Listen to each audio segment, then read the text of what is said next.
ओम श्री गणेशाय नमः। मित्रों, आज इस वीडियो के माध्यम से हम बात करेंगे श्री रामचरितमानस बालकांड से। ये प्रसंग लिया है मित्रों, और इसके भाग 70 हम आप लोगों से साझा कर चुके हैं और आज भाग 71 आप लोगों से साझा करेंगे।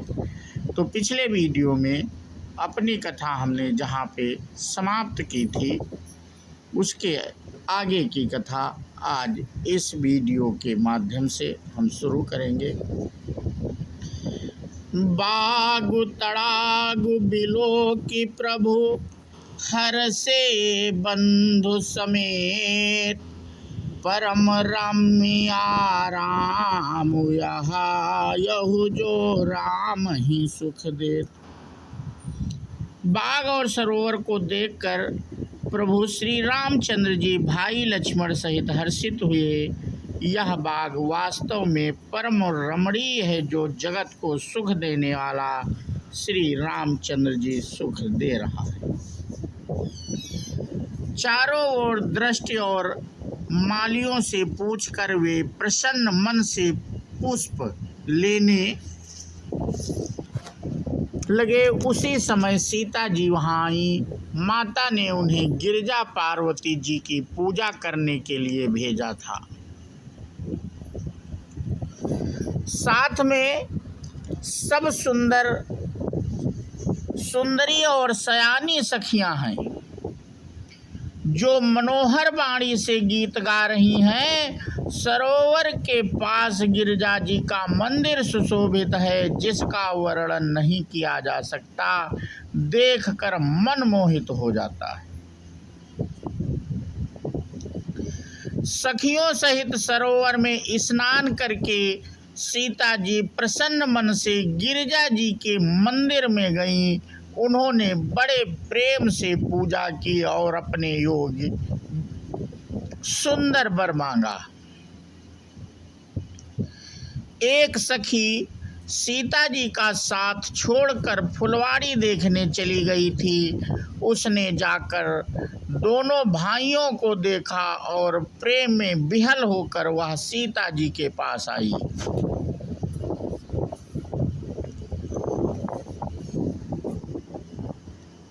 तासु दशा देखी सखिन पुलक गात जलु नयन, कहु कारनु निज हरस कर पूछहि सब मृद बैन।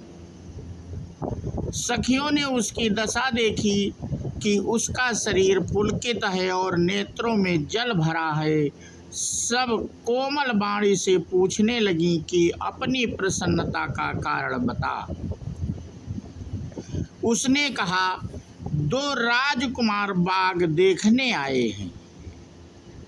किशोर अवस्था के हैं और सब प्रकार से सुंदर हैं। वे सांवले और गोरे रंग के हैं। उनके सौंदर्य को मैं कैसे बखान कर कहूँ। वाणी बिना नेत्र की है और नेत्रों के वाणी नहीं है।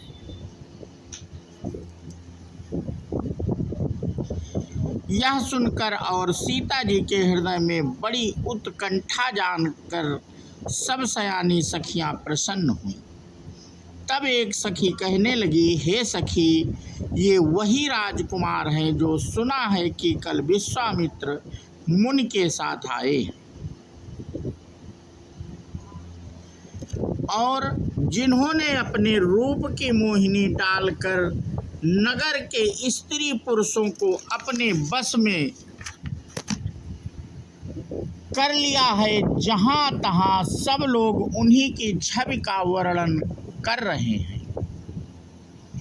अवश्य चलकर उन्हें देखना चाहिए, वे देखने ही योग्य हैं।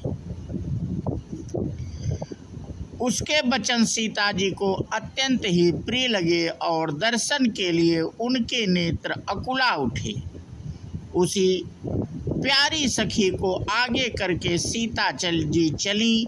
पुरानी प्रीति को कोई लख नहीं पाता। सुमिरि सिय नारद बचन उपजी प्रीति पुनीत, चकित बिलोकति सकल दिशि, जगो जनु शिशु मृगी सभीत। नारद जी के वचनों का स्मरण करके सीता जी के मन में पवित्र प्रीति उत्पन्न हुई। वे चकित होकर सब ओर से इस तरह देख रही हैं मानो डरी हुई मृग छौनी इधर उधर देख रही हो।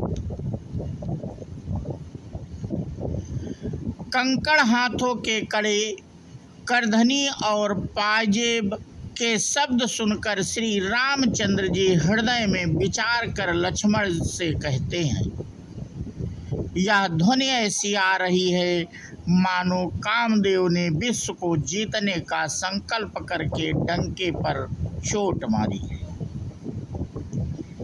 ऐसा कहकर श्री राम जी ने फिर कर उस ओर देखा। श्री सीता जी के मुख रूपी चंद्रमा को निहारने के लिए उनके नेत्र चकोर बन गए। सुंदर नेत्र स्थिर हो गए, टकटकी लग गई, मानो निमि जनक जी के पूर्वज ने जिनका सबकी पलकों में निवास माना गया है। लड़की दामाद के मिलन प्रसंग को देखना उचित नहीं, इस भाव से सकुचाकर पलकें छोड़ दी, पलकों में रहना छोड़ दिया, जिससे पलकों का गिरना रुक गया।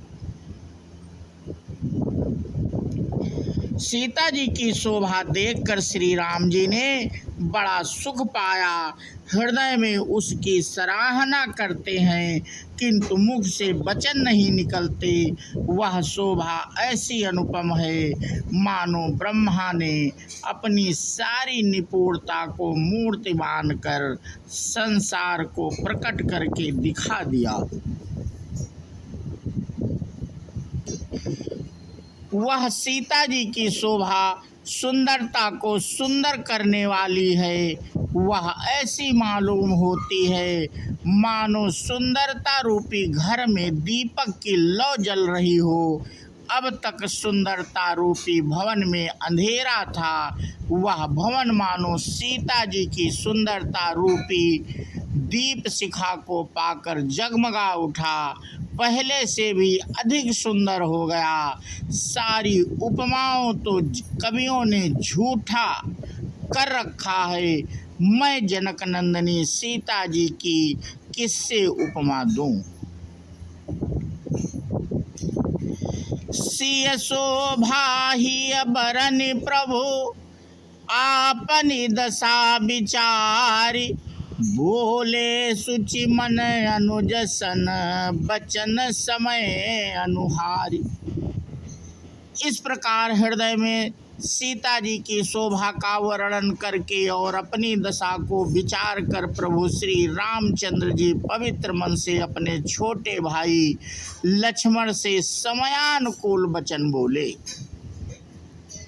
हे तात, यह वही जानकी जी की जनक जी की कन्या है जिसके लिए धनुष यज्ञ हो रहा है। सखियां इसे गौरी पूजन के लिए ले आई हैं। यह फुलवाड़ी में प्रकाश करती हुई फिर रही है। जिसकी अलौकिक सुंदरता देखकर स्वभाव से ही पवित्र मेरा मन क्षुब्ध हो गया है। वह सब कारण अथवा उसका सब कारण तो विधाता जाने, किंतु हे भाई सुनो, मेरे मंगलदायक दाहिने अंग फड़क रहे।